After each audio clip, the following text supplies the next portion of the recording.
International human rights IHRC کا اجلاس اقوام متحدہ HR کے انٹرنیشنل ایوارڈ یافتہ علمبردار انسانی حقوق سفیر امن international human rights council IHRC کے ایگزیکٹو ممبر ورلڈ اور سینئر پیٹرن ایشیا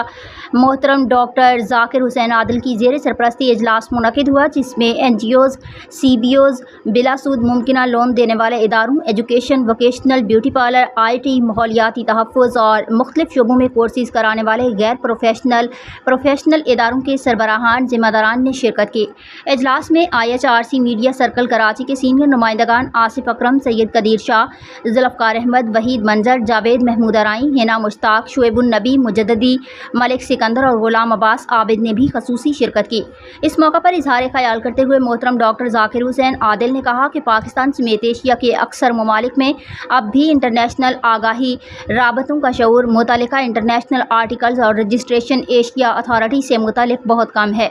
اور لوکل رابطوں کی طرح انٹرنیشنل حکومتی ویب لنک ہونے کے باوجود لوکل ویب سائٹ اور QR کوڈ ڈھونڈا جاتا ہے جو ایک عام لوکل سے لوکل ادارہ بھی اپنا بنوا سکتا ہے۔ محترم ڈاکٹر ذاکر حسین عادل نے کہا کہ اقوام متحدہ انسانی حقوق کے انٹرنیشنل آرٹیکلز حکومتوں اور مختلف شعبوں میں کام کرنے والوں کے لیے رہنمائی کا ذریعہ ہیں، جن سے پوری دنیا میں استفادہ کیا جاتا ہے، لیکن المیہ یہ ہے کہ ہمارے یہاں اس کی آگاہی بہت کم ہے۔